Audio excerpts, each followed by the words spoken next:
जिसमें उन्होंने उनसे छेड़छाड़, मारपीट एवं अभी पीड़िता नंबर 2 पर तेजाब से हमला तथा पीड़िता नंबर 1 के साथ बलात्कार जैसा घृणित अपराध कारित किया है। ये प्रस्तुत मुलजिमान के द्वारा एक ऐसा अपराध कारित किया गया है जो न केवल विधि के अंतर्गत एक अपराध है, अपितु जिसने सारी इंसानियत को शर्मसार किया है तथा जिसने हर स्त्री व पुरुष की आत्मा को झिझोड़ कर रख दिया है। और भारतीय संविधान में हमको प्रत्येक नागरिक को मूल अधिकार दिए गए हैं, जिसमें जीवन जीने के अधिकार के साथ ही गर्मयुक्त जीवन जीने के अधिकार दिया गया है, जिसका भी अभियुक्तों के द्वारा घोर उल्लंघन किया गया। अतः मैं माननीय न्यायाधीश महोदया से गुजारिश करूंगा कि प्रस्तुत मुलजिमान के अपराध को देखते हुए भारतीय दंड संहिता की धारा 302, 307 एवं नवीन धाराओं 326 से 354A, 354B, 354C तथा 370, 370A, 370D एवं 394 के तहत आरोप बनता है, जिसे न्यायालय श्रीमान द्वारा लगाया जाए। क्या आप बहस चार्ज में कुछ कहना चाहते हैं? मैं सेशन जज कीर्ति सिंह आप पर आरोप लगाती हूँ कि आपको दिनांक 4/2/13 को रात्रि 9:30 बजे मिलकर ये घटना कारित की है। एतद द्वारा आपका ये कृत्य भारतीय दंड संहिता की धारा 34, 201, 302, 326A, 354A, 354B, 354C, 354D, 376, 376A, 376B, 376C, 376D एवं धारा 394 सहगठित धाराओं की परिधि में आता है, जो कि मेरे प्रथम ज्ञान में है। क्या आप अपना अपराध स्वीकार करते हैं या विचारण चाहते हैं? विचारण चाहते हैं।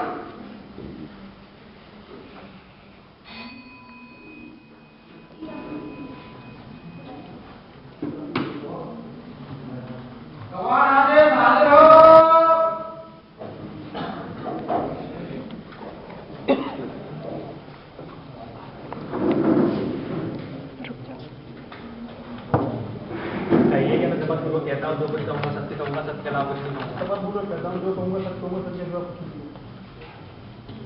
दिनांक 4/2/2013 को आप कहाँ से और क्या देखा? मैं रात्रि 9:30 बजे अपने मित्र के साथ बाइक से घर जा रहा था कि रास्ते में देखने जो महिला घायल अवस्था में पड़ी हुई है, मैंने तुरंत वहाँ पहुँचा, पुलिस को फोन किया। उसके बाद क्या हुआ? उसके बाद 45 मिनट बाद पुलिस आई। पुलिस ने आकर क्या किया? पुलिस ने आकर पीड़िताओं को अस्पताल ले गया। क्या आप क्रॉस से कुछ पूछना चाहेंगे? जी श्रीमान।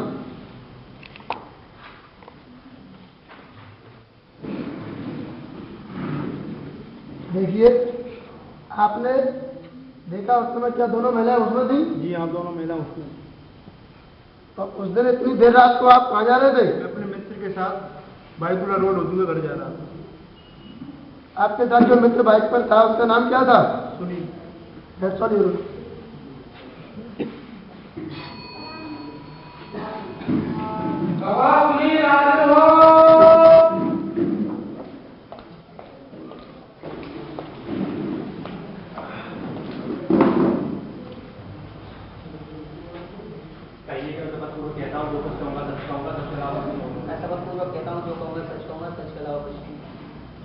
दिनांक 4 फरवरी 2013 को आपने क्या देखा? दिनांक 4 फरवरी 2013 को हमने सड़क के किनारे को महिलाओं को घायल अवस्था में देखा, जिसकी सूचना मेरे दोस्त द्वारा पुलिस को दी गई। आप उस समय अपने मित्र के साथ कहाँ से आ रहे थे?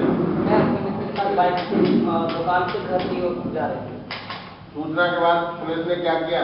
सूचना के बाद पुलिस ने घायलों को अस्पताल पहुंचाया। क्या आप क्रॉस से कुछ पूछना चाहेंगे? जी श्रीमान।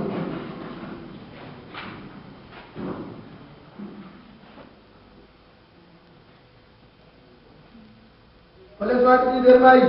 हमारे फोन करने के लगभग 45 मिनट बाद पुलिस पहुंची। पुलिस ने आपका ध्यान कब लिया? घटना वाले दिन ही पुलिस का हमारा ध्यान लिया। दोनों महिलाएं घायल थी या होश में थी या नहीं थी? जी होश नहीं थी।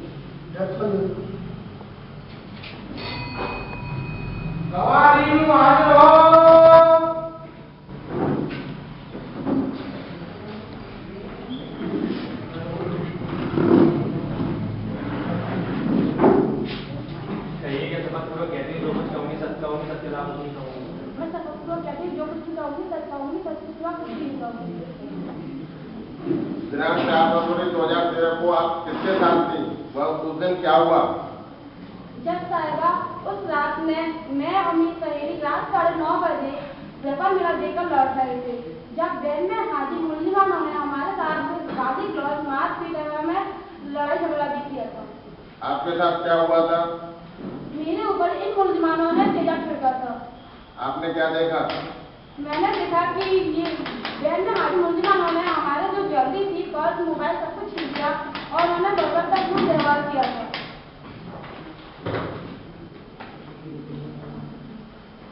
क्या इन आर्टिकल को जो ये आपके ही हैं? जी हाँ, ये मेरे हैं, मैंने पहचान की हूँ कि इन नंबरों से छीने थे।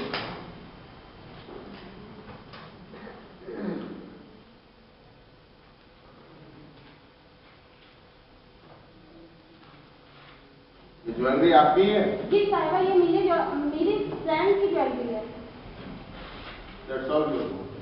क्या आप क्रॉस करके पूछना चाहेंगे? जी श्रीमान।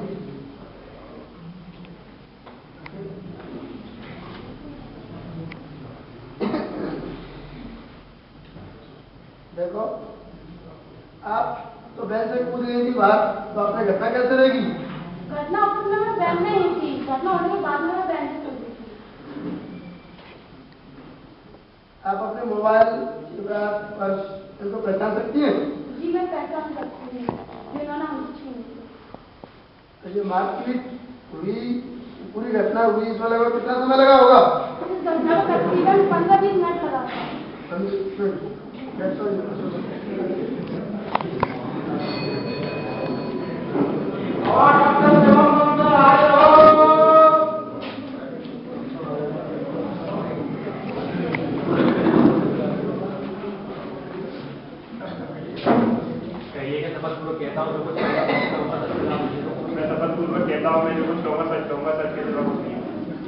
दिनांक 4 फरवरी 2013 को आप कहाँ किस पद पर तैनात थे? मैं ज्योतिबा फुले हॉस्पिटल में एज अ मेडिकल स्टूडेंट काम करता हूँ। उस दिन आपने क्या किया? उस दिन मैंने घायलों का चोटों का प्रतिवेदन तैयार किया और उसमें से एक महिला के चेहरे पर मैंने तेजाब के लगे जाने के निशान देखे। मृतक पीड़िता की मृत्यु का कारण क्या था? उनके सिर पर काफी गहरी चोट थी, जिसके कारण रक्तस्राव होने के कारण उनकी मृत्यु हुई। क्या आप क्रॉस करके पूछना चाहेंगे? जी श्रीमान।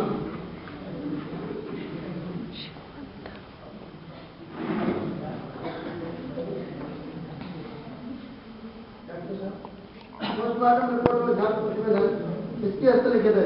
वो मेरे द्वारा लिखे थे और उन पर हस्ताक्षर भी मिले थे। क्या आप बता सकते हैं दोनों की अवधि क्या थी? करीब 2 घंटे पूर्व की थी। बलात्कार की जांच किससे तैयार कराई गई? एक लेडी डॉक्टर जो हमारे हॉस्पिटल में काम करती है उनसे बोलते जाए। क्या महिला की मृत्यु इन्हीं चोटों के कारण हुई थी? हाँ।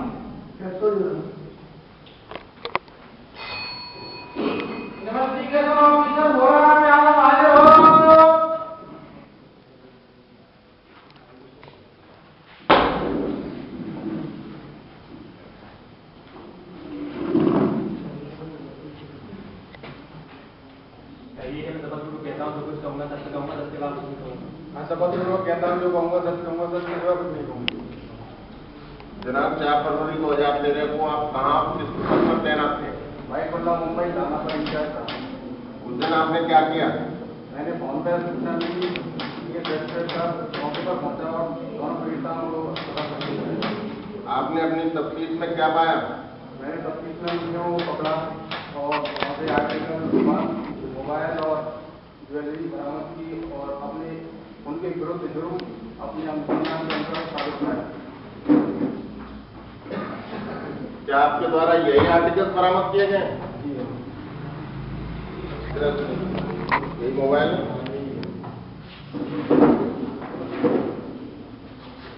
ये ज्वेलरी, that's all. क्या आप क्रॉस करके पूछना चाहेंगे? जी श्रीमान।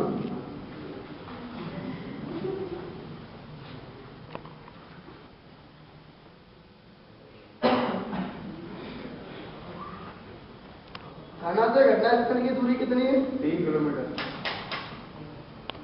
घटनास्थल पर देरी से पहुंचने का कोई कारण? ट्रैफिक जाम होने के कारण। क्या आपने मुलजिमान की आईडेंटिटी वीडियो रिकॉर्ड कराया? जी नहीं, क्यों? आवश्यक नहीं समझा। हाजिर तलब मुलजिमान को किस आधार पर मुझे मना फिर आपने? उनसे बैन बरामद हुई और उनसे आर्टिकल, मोबाइल और ज्वेलरी बरामद हुई और पीड़िता नंबर 2 की पहचान नहीं कर रहा था। हाजिर तलब ज्वेलरी, मोबाइल आदि सामान जो आप कह रहे हो पहचान के आधार पर, उसकी कोई रसीद इत्यादि पेश तो कैसे पहचान सकते हो? पीड़िता नंबर 2 ने अपने बयान में बताया और उन्होंने पहचाना उस आधार पर। That's all. को बयान कीजिए।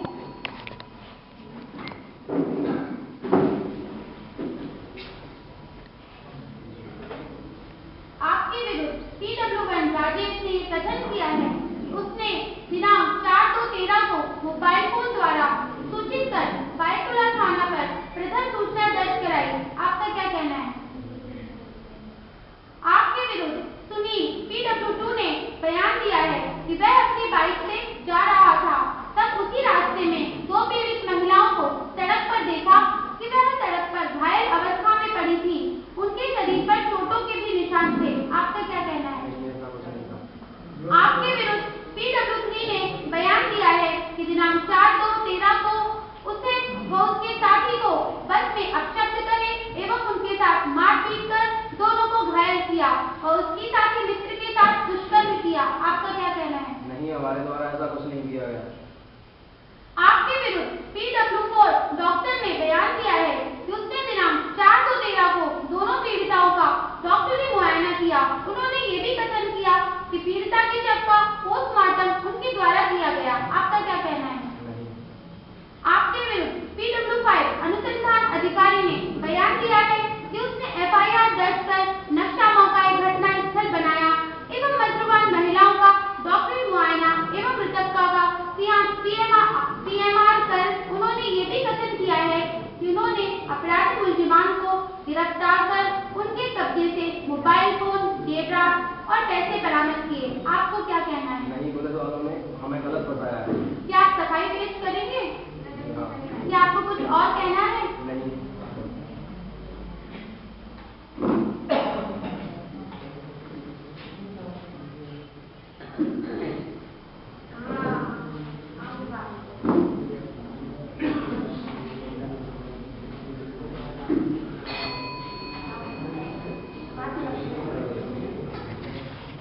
आपके विरुद्ध राजेश PW1 ने कथन किया है कि उसने दिनांक 4/2/13 को मोबाइल फोन द्वारा सूचित कर बायकुला थाना पर प्रथम सूचना दर्ज कराई। आपका क्या कहना है? आपके विरुद्ध सुनील PW2 ने बयान दिया है कि वह अपनी बाइक से जा रहा था, तब उसी रास्ते में दो पीड़ित महिलाओं को सड़क पर देखा। वह सड़क पर घायल अवस्था में पड़ी थी। उनके शरीर पर चोटों के निशान थे। आपका क्या कहना है? आपके विरुद्ध PW3 ने बयान दिया है कि दिनांक 4/2/13 को उसे व उसके साथी को बस में अपशब्द करे और मारपीट कर दोनों को घायल किया और उसकी साथी मित्र के साथ दुष्कर्म किया। आपका क्या कहना है? ये सब गलत है, वो बताएगा। आपके विरुद्ध PW4 डॉक्टर ने बयान दिया है कि उसने दिनांक 4/2/13 को दोनों पीड़िताओं का डॉक्टरी मुआयना किया। उन्होंने ये भी कथन किया है कि पीड़िता के शव का पोस्टमार्टम उनके द्वारा किया गया। आपका क्या कहना है? आपके विरुद्ध PW5 अनुसंधान अधिकारी ने बयान दिया है कि उसने FIR दर्ज कर नक्शा मौका घटना स्थल बनाया एवं मजरूबान महिलाओं का डॉक्टरी मुआयना एवं मृतक का PMR कराया। उन्होंने ये भी कथन किया है कि उन्होंने अपराधी मुलजिमान को गिरफ्तार कर उनके कहने से मोबाइल फोन, जेवरात और पैसे बरामद किए। आपको क्या कहना है?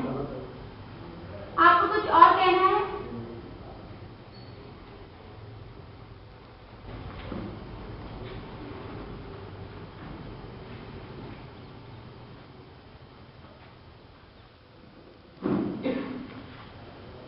मैं न्यायालय दिमाग से बहस और साक्ष्य पेश करने की इजाजत चाहता हूँ। इजाजत है।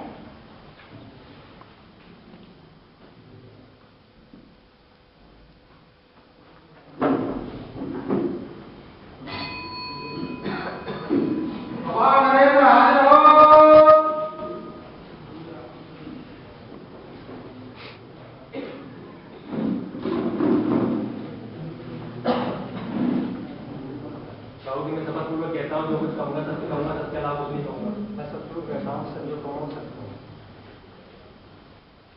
आप इन मूल्यवान को जानते हो? हाँ जानता हूँ। कैसे? मित्र हैं। अच्छा, आपको बता दें कि इनके विरुद्ध 302, 376, 394 का मुकदमा दर्ज कराया गया है। क्या ये ऐसा अपराध कर सकते हैं? न्यायालय को बताएंगे हम? कभी नहीं कर सकते हैं। बहुत सज्जन आदमी हैं। क्या आप क्रॉस में कुछ पूछना चाहेंगे?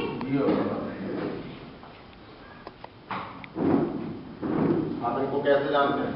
कि मेरे मित्र हैं। आप ये कैसे कह सकते हैं कि इन्होंने इस तरह का अपराध नहीं कर सकते हैं? इनके यदि सामान्य दृष्टि से देखा जाए तो उन्होंने कई जगह त्याग लगवाई हैं, धार्मिक और समाज सुधार के लिए पूरा करवाए हैं। और यदि धार्मिक दृष्टि से देखा जाए तो उन्होंने समय समय पर भागवत कथा और प्रत्येक पूर्णमासी को ये सत्यनारायण का कथा करवाते हैं। मैं कहने जाता हूँ नहीं। इसके बिना पे आप कितने बार मिलते हैं दिन में इनसे? ऐसे समय तो नहीं है लेकिन सुबह शाम की बात है। तो आप कैसे कह सकते हैं कि ये आप जो मिलते 2 बार हैं, एक बार है, कभी महीने में 2 महीने में, कैसे कह सकते हैं इनका व्यवहार बढ़िया है? इस तरह से तो नहीं सिद्ध होता है इनका व्यवहार बढ़िया है। नहीं, मैंने एक बार तो- 2 बार मिलने से थोड़ी होता है। आप एक दिन ही तो कर सकता है कि ऐसा कहने जाते हैं क्या? नहीं, मैंने तो नहीं मिलते हैं। लगभग रोजाना तो और बहुत अच्छा है। कम से कम 20 साल से मैं जानता हूँ। इनका व्यवहार बहुत अच्छा है। समाज दृष्टि से भी और धार्मिक दृष्टि से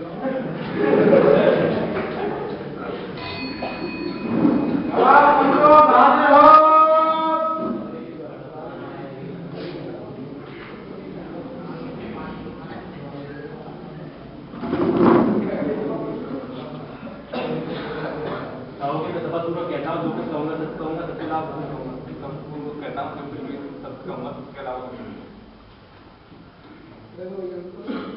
आप इन मूल्यों को जानते हो?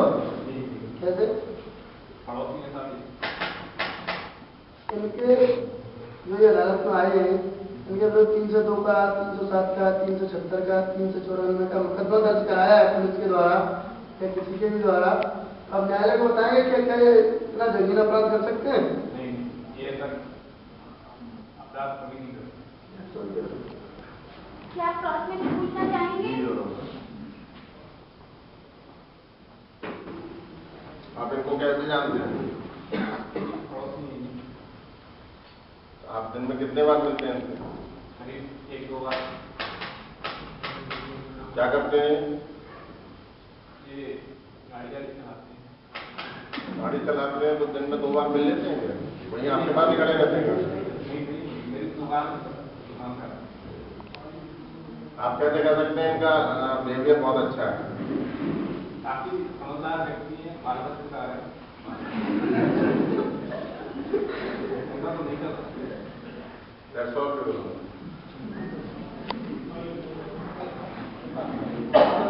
अदालत दोनों पक्षों को बहस के लिए बुलाती है।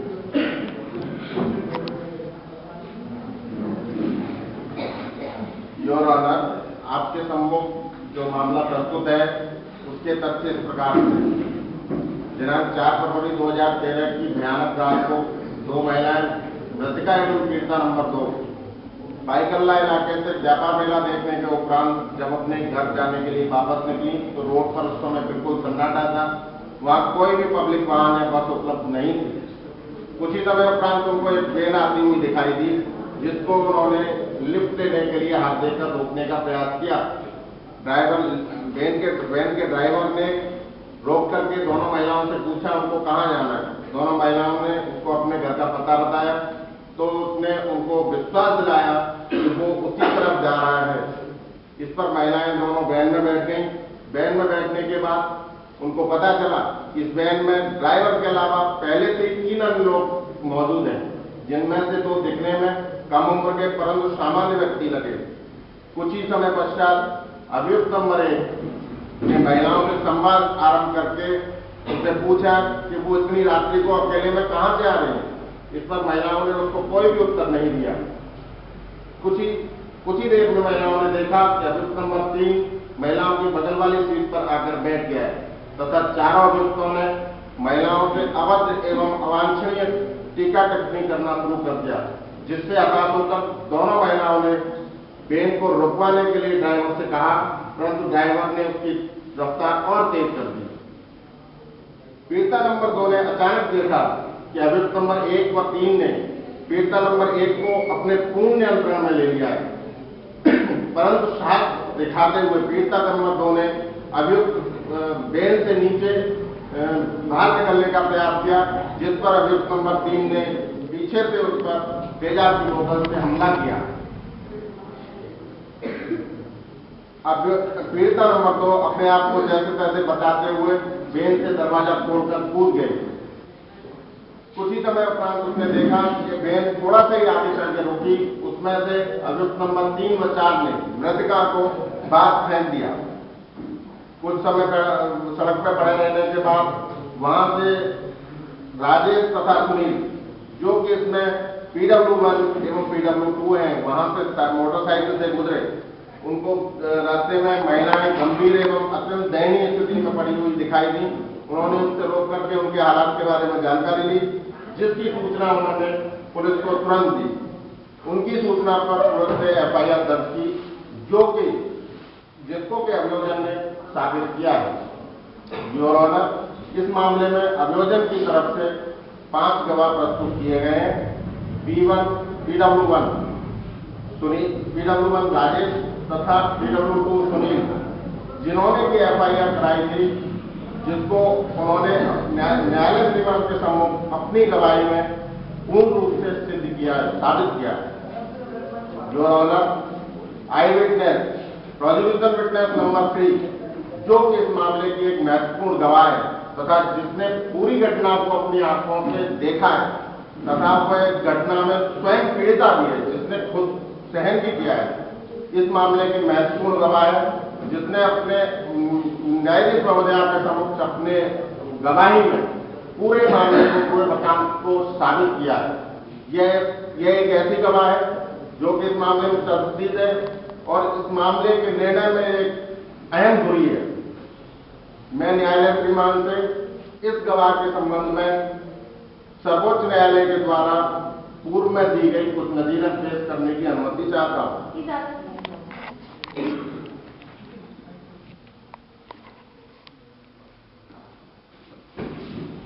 Your honour,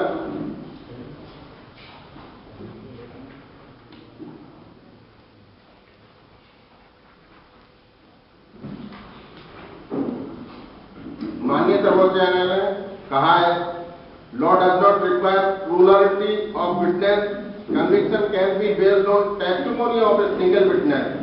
If the evidence of the witness is trustworthy, no particular number of witnesses is required to prove a fact. तथा उन्होंने अपने अन्य महत्वपूर्ण निर्णय कंज्यू वर्सेस स्टेट ऑफ तमिलनाडु में कहा कि the time honored principle is that evidence has to be weighed and not counted. On this principle stands the edifice of section 134 of Indian Evidence Act 1872. Thus, there is no legal impediment in convicting a person on the sole testimony of a single witness.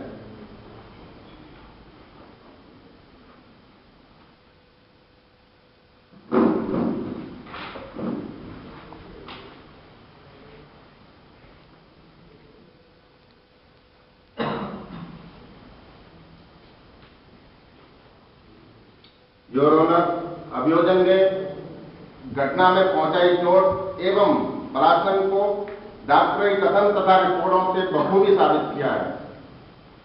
न्यायाधीश महोदया, इस मामले में मेरा अंतिम गवाह investigation अनुसंधान अधिकारी है, जिसने मुलजिमा के पास से वही आर्टिकल्स बरामद किए हैं जो कि पीड़िताओं के थे तथा इसने अभियुक्त 3 व 4 को तथा घटना में प्रयुक्त वैन को सबूत मिटाते हुए दोनों अभियुक्तों को गिरफ्तार किया है।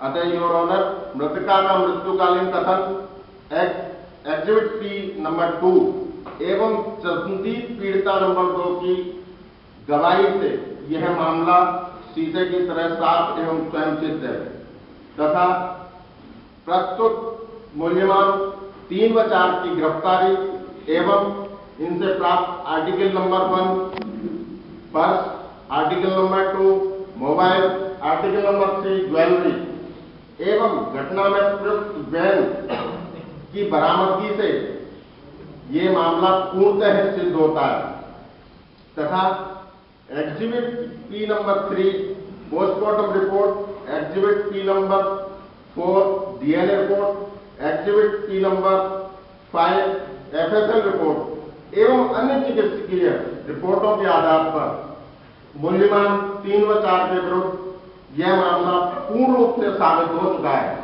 अतः मैं न्यायाधीश महोदया से गुजारिश करूंगा कि इस मामले में भारतीय दंड संहिता की धारा 302, 307 एवं नवीन धारा 326 है, 354 ए, 354 बी, 354 सी, 376 एवं 376 ए एवं 376 डी तथा 394 के तहत अब प्रस्तुत मूल्यवान 3 व 4 को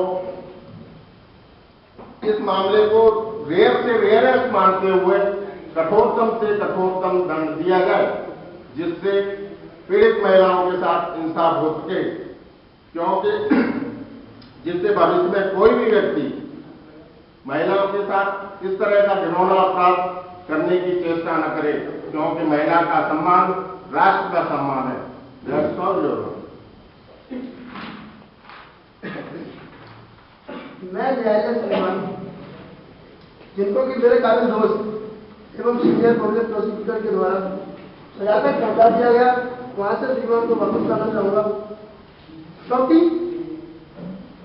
मैंने बताया मेरा एक जसूदी में बात, क्योंकि पीड़िता है रात के समय 11 बज रहे थे, उसने इनको पहचान ही नहीं पाया, वो खुद मानसिक स्थिति में नहीं थी, क्योंकि पब्लिक प्रोसिक्यूटर के द्वारा अभी बताया गया श्रीमान कि PW1 और PW2 दोनों घटनास्थल पर पहुंचे और उन्होंने पुलिस को सूचना दी। पुलिस सूचना के सही 45 मिनट बाद श्रीमान वहां पर पहुंची, ना तो पुलिस ने इनको देखा और ना ही PW1 और PW2 ने कहीं देखा। इसलिए FIR एग्जीक्यूशन है, स्वास्थ्य में मानता हूं, लेकिन किसी की FIR हो जाने से किसी को सजा दे देना या किसी को दोष सिद्ध कर देना न्याय तो नहीं है श्रीमान। इसलिए PW1 और PW2 इस मुकदमे में कोई अहमियत नहीं रखती, क्योंकि उन्होंने घटनास्थल पर किसी भी घटना को और किसी भी व्यक्ति को नहीं देखा। इससे आगे मैं चलूंगा श्रीमान PW3 जो यह कहती है मैंने सारी घटना को देखा है, रात्रि के 11 बजे कहती है कि हम अपनी ज्वेलरी को मोबाइल को पहचानते हैं, जिसकी पब्लिक प्रोसिक्यूटर के और इन्वेस्टिगेटर के द्वारा मुकदमा के अंदर कोई रसीद, कोई कंपनी मार्क जो है नहीं, ना ही कोई रसीद उपलब्ध है। और PW3 जो खुद बेहोश थी उसके बयान की कोई एविडेंस नहीं है श्रीमान। PW4 डॉक्टर जो मेडिकल किया है, डॉक्टर PW4 का बयान मुलाजे करें श्रीमान। क्रॉस क्वेश्चन नंबर 3, इसमें डॉक्टर साहब का कहना है कि बलात्कार जैसे अपराध के जो महिला थी उसकी इन्होंने जांच लेडी डॉक्टर के द्वारा कराई, जिसको पब्लिक प्रोसिक्यूटर के द्वारा रिकॉर्ड पर नहीं लिया गया, न ही महिला डॉक्टर के कोई बयान कराए गए। अतः यह मुकदमा किसी भी मुलजमान पर कहीं से भी साबित मेरे साथी मित्र का ये कहना कि चिकित्सकीय जो पोस्टमार्टम चिकित्सकीय जो रिपोर्ट है वो महिला के द्वारा की गई थी और उसकी पुष्टि महिला के द्वारा नहीं की गई है। इसमें मैं भारतीय साक्ष्य अधिनियम के सेक्शन 32 में जो क्लॉज दिया गया है उसको बताना चाहता हूं। उसमें ये क्लियरली कहा है कि इस तरह की न्यायालय का ये समाधान हो जाता है, कोई व्यक्ति युक्त कारण से बुलाया नहीं जा सकता है न्यायालय में, और दूसरा व्यक्ति जो उनके साथ हमेशा रहता है, जिसने उस रिपोर्ट को तैयार करते समय उनको देखा था, वो व्यक्ति अगर उसकी तस्दीक न्यायालय के समक्ष कर रहे हैं तो वो न्यायालय में साक्ष्य के रूप में पूर्ण रूप से ग्राम्य होगी। मैं न्यायालय श्रीमान वापस वही को कहता हूँ कि PW4 का कोई ध्यान नहीं रखता, क्योंकि वो तो केवल छोटों मेडिकल ये हमारे अधिकारी करने उन्होंने किसी घटना को नहीं देखा, मेरे मुलजमान को नहीं देखा, उनके वजह से कहीं कोई सिद्ध नहीं होता कि ये जो दुर्घटना थी, ये जो चोटें थी, वो इन्हीं व्यक्तियों के द्वारा उनको पहुंचाई। अब बात आती है पब्लिक प्रोसिक्यूटर के इन्वेस्टिगेटर, जो कि अपने आप में सक्षम अधिकारी थे, खुद पता नहीं कहाँ व्यस्त थे, 45 मिनट बाद वहां पहुंचे। अब क्या पता वो घटना की वजह से मृत्यु हुई कि उनको 45 मिनट बाद लेके अस्पताल पहुंचे, इसकी वजह से उसकी मृत्यु हुई, या वो फैन से गिर गई इसकी वजह से मृत्यु हुई। जो यहाँ की बात आई धारा 326 के नवीन धारा यहाँ पब्लिक प्रोसिक्यूटर के द्वारा कही गई, उसमें यह भी कहीं साफ नहीं होगा कि वो तेजाब की चोट थी, वो तक्का में गिरने की वजह से आई हो। लेकिन मैं न्यायालय श्रीमान से ये निवेदन करूंगा, ये गुजारिश करूंगा, मेरे मुलजिमों के द्वारा कोई भी घटना को अंजाम नहीं दिया गया। इसके लिए मैं न्यायालय श्रीमान से कुछ लीगल केस करने की इजाजत चाहता हूँ।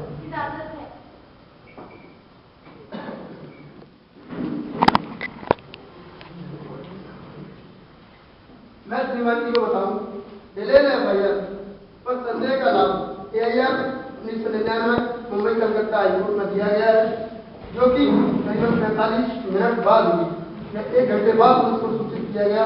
हो सकता है कि समय का जो अंतर रहा हो 1 घंटे का, उसकी वजह से ही इस घटना को अंजाम पहुंच गया हो। दूसरी है श्रीमान AIR 1999 इलाहाबाद हाईकोर्ट, जिसके अंदर रात के अंधेरे में किसी भी मुलजिम की गई पहचान व मृतका के मेंटल डिस्टर्ब होने पर किया गया बयान के आधार पर संदेह का लाभ दिया गया है श्रीमान। इसलिए मैं न्यायालय श्रीमान से गुजारिश करूंगा कि पब्लिक प्रोसिक्यूटर के द्वारा जो बनावटी गवाह पेश किए गए हैं उनको ध्यान में नहीं लाया जाए। डिफेंस से 2 बचाव पक्ष के गवाहों को भी पेश किया गया है। इससे साफ होता है मेरे जो अभियुक्त हैं बिल्कुल ही साफ आदमी, धार्मिक भी है, आध्यात्मिक भी है। न्यायालय में श्रीमान से गुजारिश करूंगा मेरे मुलजिमान को भाई फरमाया जाए। दोनों पक्षों के गवाहों को सुनने के बाद मृतका का मृत्युकालीन कथन एवं जन्मविधि गवाह नंबर 3 के अमूल्य साक्ष्य पर गहन विचार करने के पश्चात यह न्यायालय इस नतीजे पर पहुंचता है कि अभियुक्त नंबर 3 एवं 4 के विरुद्ध लगाए गए सभी आरोप संदेह से परे साबित हो चुके हैं। बहस में बचाव पक्ष का यह तर्क कि जन्मविधि की गवाही रात्रि के समय होने के कारण से विश्वसनीय नहीं हो सकती स्वीकारनीय नहीं है। न्यायालय बचाव पक्ष के इस तर्क को भी स्वीकार नहीं कर सकते कि मृतका का मृत्युकालीन कथन मृतका की मानसिक अवस्था अस्वस्थ होने के कारण विश्वसनीय नहीं माना जा सकता, स्वीकारनीय नहीं है। अतः ऐसे घोर, निर्दयी, बर्बरतापूर्ण और आत्मा को छलनी करने वाले अपराध के लिए नवीन धाराओं भारतीय दंड संहिता 360 के साथ धारा 201, 302, 326 ए, 354 ए, 354 बी, 354 सी, 354 डी, 376 ए, 376 बी, 376 सी, 376 डी एवं 394 सेपटिक धारा 34 भारतीय दंड संहिता 1860 के अंतर्गत अभियुक्त नंबर 3 एवं 4 को दोषी करार देता है। क्या बचाव पक्ष को दंड के संबंध में कुछ कहना है? जी श्रीमान, अब कहने को बचा क्या श्रीमान, मैं न्यायालय श्रीमान से निवेदन करूंगा, गुजारिश करूंगा मेरे मुलजिमों की दयनीय स्थिति एवं उनके बाल बच्चों को ध्यान में रखते हुए इसके लिए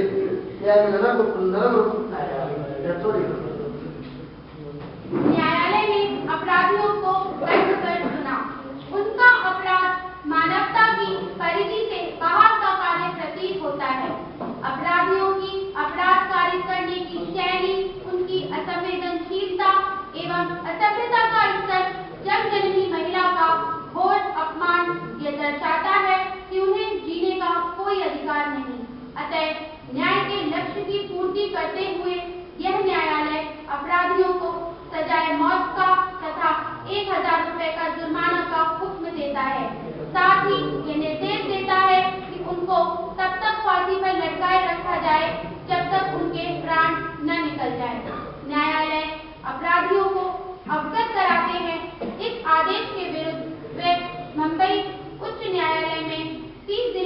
आवेदन अपील कर सकते हैं। न्यायालय अगली सुनवाई तक के लिए स्थगित किया